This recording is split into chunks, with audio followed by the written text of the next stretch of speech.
There's a reason why I gave this message to everybody. It's not just to black people. I know that the Bible is inspired by Christ to his prophets and apostles to speak to black people. I understand that. I'm aware of that, right? Let me see what my wife wants. Hold up. I understand that, but this is something that I want y'all to know. That's very important. The word ungodly is not just pertaining to the other nations. Are Caucasians ungodly? For the most part, yes. Are the Arabs ungodly? For the most part, yes. Are Chinese people ungodly? For sure, for the most part, yes. But they have people out of those nations that do fear Revelations 1:15.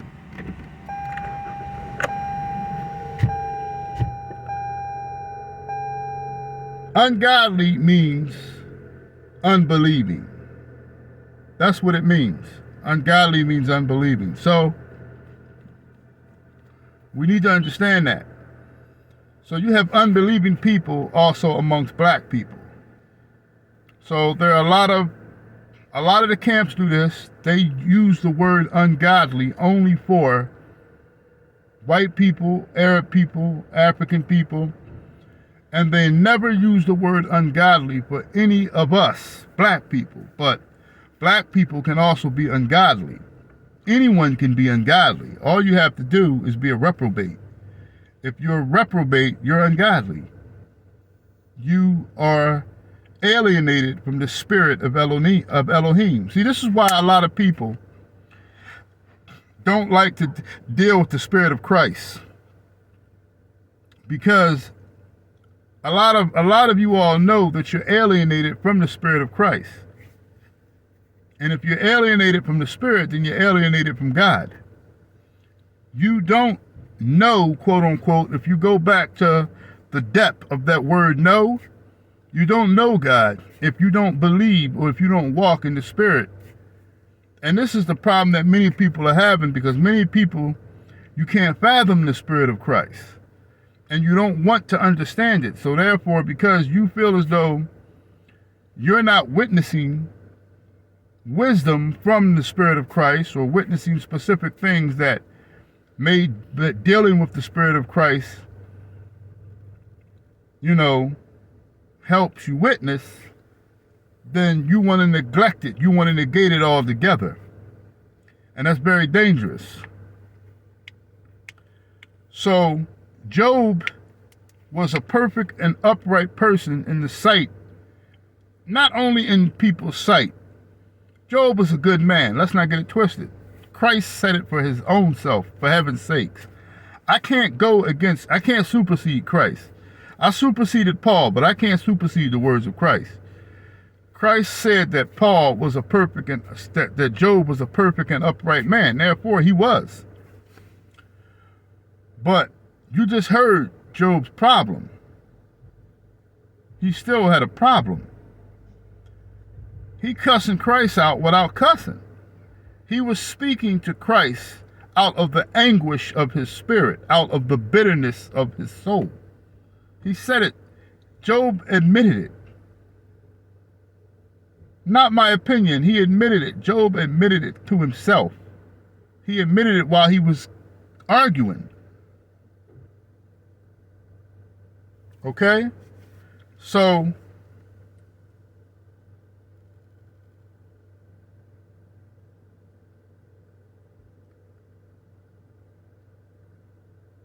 now, Elihu was divine timing. Okay? How do we know that Elihu or Elihu was divine timing? Let's go to Job chapter 38. I'm sorry. Let's go to Job chapter 37. Job chapter 37. This is the last thing that Elihu said. Elihu started talking, and I think like the 31st chapter. Correct me if I'm wrong. It might have been chapter 32. It might have been chapter 30. Elihu started talking somewhere in verse, it might have even been chapter 29. Whenever Job's friends got finished talking, that's when Elihu stepped on the scene. I'm going to prove to you Elihu was divine timing. Okay? The last thing that Elihu said to Job was this. Are you listening? Chapter 37. He said this to Job. Men do therefore fear him. He respecteth not any that are wise in mind. The last thing that Elihu said to Job was that men indeed fear Christ, and that Christ has no respect of persons or of anybody that thinketh that they're wise in their own mind. That's the last thing Elihu said to Job. Elihu was implying that Job and his friends were wise in their own conceit. And that is why you are being punished. Because you are self-righteous. And the whole time, you and your three friends were all leaning on your own understanding as to why you received judgment. But I'm here to tell you that you are a self-righteous person, Job. Now, I added all that, but the last thing that he told Job was Christ have no respect for people. He does not hear people that are conceited and wise, that are wise in their own conceit, who lean on to their own understanding. Switch right over to verse 38. Those were the last words of Elihu. Switch over to verse 38. Then Yahuwah answered Job out of the whirlwind and said. Now,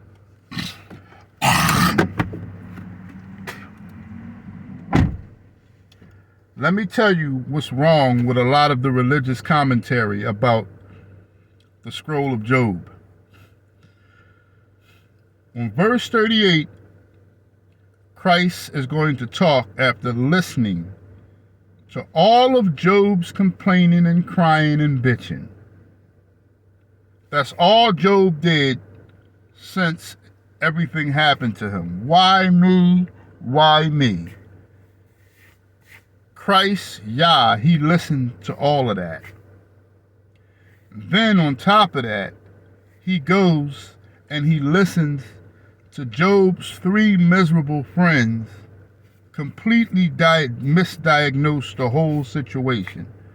Mind you how long Job and his friends were all talking. The majority of the scroll of Job is about him and his three friends trying to arrogantly figure out, why is this happening to me? Until Elihu divinely and finally stepped on the scene to give a proper diagnostics. And then after Elihu stopped speaking is when Christ spoke. Job didn't even answer after Elihu. Christ spoke right after Elihu and says, out of a whirlwind, who is this who darkeneth counsel without knowledge? In other words, all four of y'all, Job and your friends, y'all talking S-H-I-T without any knowledge. Now, religious commentary and religious scholars ascribe Christ or Yah as talking to Elihu. But I'm going to prove to you that he wasn't talking to Elihu. Let's go over to verse 40. Let's go over to chapter 40. Now, chapter 40 is really what I really want to get to. So Christ started speaking after Elihu said his last words. Christ started speaking in chapter 38. From a whirlwind, who is this? Who all four of y'all talking without knowledge? And some religious commentary think that he's talking because Elihu, in a lot of religious commentary, is known to be a very arrogant young man that's also misinterpreting or misdiagnosing Job's judgment. But that's not true. And many people think that Yahuwah is referring to Elihu speaking arrogantly after this. But I'm going to prove to you that Christ completely ignored Elihu and started talking to Job and his three friends. So in verse 38, it doesn't make it very clear. But if we go to verse 40, it's going to say, moreover, Yahuwah answered Job and said. So moreover, so Christ is still answering Job questions, still asking Job questions. Because he never answered any of Job's questions in the earlier version, in the earlier scripture of the scroll. Job also, why me? Why me? Christ never spoke. He never gave them their answer. Then he sent Elihu to give proper judgment through the Spirit of Christ. And then after Elihu stopped talking, was finished with his verdict, Christ said, who is this that darkeneth counsel without knowledge? If you skip over to verse 40, moreover, Yahuwah answered Job. Moreover means he's still talking. He's still talking from when? He's still talking from chapter 38. Moreover, Yahuwah answered Job and said, shall he that contendeth with the Almighty instruct him? He that reproveth God, let him answer it. So Christ is being sarcastic. So did Elihu make proper judgment when he said that Job was striving or contesting? Striving means to contest with Yah.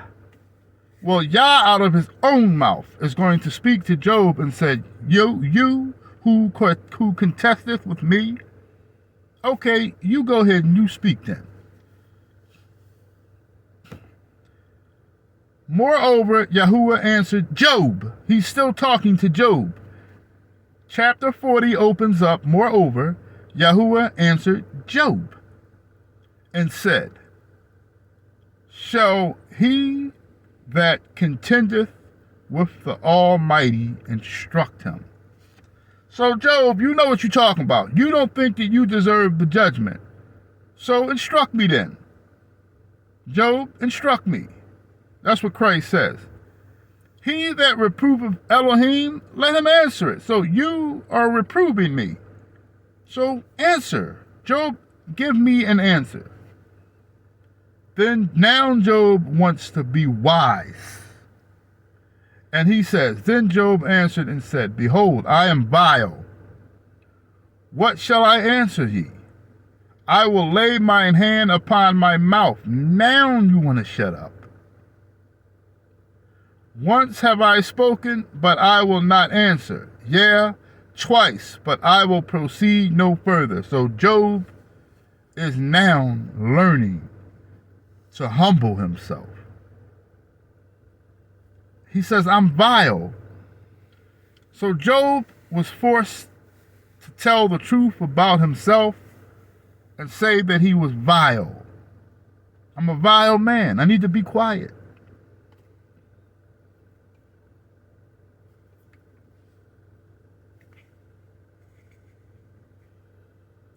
Then answered Yahuwah unto Job. So after Job said, I will proceed no further, then answered Yahuwah unto Job out of the whirlwind and said, gird up thy loins now like a man. I will demand of thee, and declare thou unto me. Wilt thou also disannul my judgment, Job? Wilt thou condemn me? This is what Christ is saying to Job. Are you going to disannul my judgment? Can you condemn me? That thou mayest be righteous? Let me tell you what a lot of you wicked people do whom are self-righteous. You like to talk about other people and make other people look bad to make yourself look better. That is a defiled soul. That's a very wicked thing to do. And that's what a lot of self-righteous people do. If there's somebody who you think is more righteous than you love, it's sweet whispers or sweet nothings to your ear when you hear bad things about other people. It makes you feel better about yourself. The person who is slandering me is a self-righteous person. Self-righteous people normally can never own up to anything. Anything. And they will strive and strive and strive and complain and complain and complain and cry like bitches because they can't get their way. That's what Job was doing. That's the reason why on more than one occasion, Christ had to tell Job to stand, to gird up your loins like a man. Now, gird up thy loins and stand like a man. Why? Because Job was doing a lot of bitching and crying and complaining out of the anguish of his soul. There are many of you out there that do this, both black, white, and whatever other nation, specifically the other nations, specifically white women. Oh, y'all will just fall to the ground and act like the whole world is against y'all. White women, nobody does that like white women.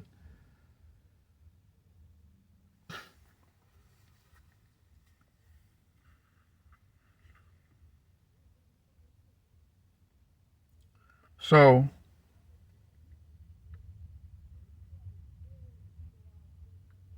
I just wanted to school y'all moreover on the, now I know the Watchman and his wife, they just made a message yesterday. I watched it and it was kind of similar to this, but this was already predetermined. I'm not going to ball it up and throw it in the trash because that would be arrogant of me just to say that I was beat to the punch with the message. I had already had the message predetermined, so I have to deliver it. That's part of being modest, and that's part of being humble. It doesn't matter if it may seem like I'm piggybacking off of someone else's message. I had to hold firm to my message. I had this message in preparation for days, and I had to deliver it. And once again, I apologize to y'all for keep coming on this phone where I got to break it up into 25 minutes. I really did try. I did an attempt to do live today. It didn't work out. Y'all can't hear it. So I probably got to get a microphone or something, whatever that's done. But I'm going to get it right. And I'm going to do my live messages, okay? So just want you all to know that it was a sincere attempt to bring you all a live message today. And probably it's pretty easy, but me being very not tech savvy, right? I didn't get it right. So I'm going to get it right, though. I'm sure it's not very hard. Even I can understand it. Even a caveman can do YouTube Live, right? So I get it. I guess I have to buy a microphone, right?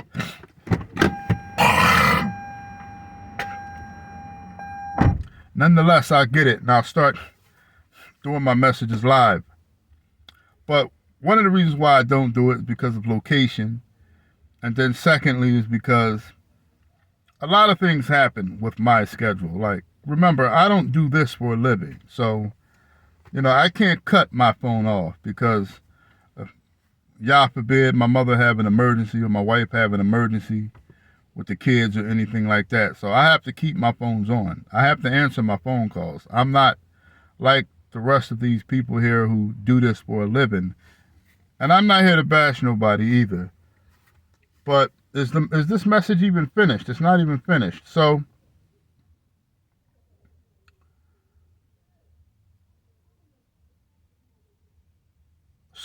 Elihu's timing is divine, because after Elihu stops speaking, Christ starts speaking. And Christ is not speaking to Elihu. He ignores Elihu and he starts speaking to Job. Christ literally lets Elihu say what he has to say. Now, is Elihu arrogant? Is he pompous? Sure, he is, right? But I need you all to listen very carefully where Elihu's arrogance came from. It come from the same place as his confidence comes from the same place as Paul's confidence came from. See, if you go and you read Elihu right now, many of you will have the same problem with Elihu as you have with Paul. Elihu is speaking from the Spirit, and a lot of you would not understand Elihu, just like many of you don't understand Paul. Paul even needed a buffering from Satan. He said it himself, so that he wouldn't be conceited. Before I started talking, and I was just writing my epistles on memes on Instagram, I was conceited. I was very pompous, which is one of the reasons why probably the congregation on Instagram turned against me. That was probably one of my judgments because of my pompous attitude. So I had to myself humble down. I had to humble down myself because I had a self-righteous attitude. And yet I had all of this lust for women within my soul. But I would come on Instagram and try to point out everything that people were doing wrong. I had to repent from that.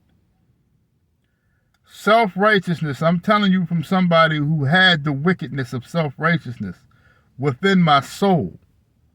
I'm telling you that is a very hard to detect evil. It is close to the great transgression and is very dangerous. And it's not something that only religious people hold close and dear.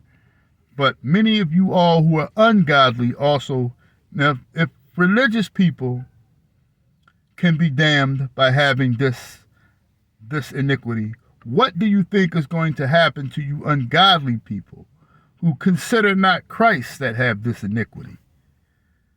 Because there are a lot of you that think you can do no wrong, and you're always complaining and ranting and doing all of these things like you're owed something. Don't nobody owe anybody anything. So very much must you all be very careful. And by the way, listen, I don't do any drugs. Stop listening to my slanderers. Okay? Now, if I have a Guinness beer or a Merlot wine, I'm not, then I'll do that. But I don't get drunk. You'll never find me staggering anywhere. And I don't have anything against anybody that smokes weed. If you smoke weed, as far as I'm concerned, it's legal now. As far as I'm concerned. Now, do I smoke weed? No, I don't smoke weed. I'm not saying it as if it's a horrible thing. I just don't do it because it makes me paranoid. So I don't want to feel paranoid. I don't like, it's bad enough I have a whole lot on my plate. I don't need to be feeling paranoid. I don't smoke weed. I don't do cocaine. I swear I don't. And I shouldn't swear, but I'm going to swear because I know that I don't smoke weed nor do any other drugs. Okay? So, I'll admit, I'll drink a Guinness beer and I'll drink a Merlot wine, but that's as far as it'll get for me. You know what I'm saying?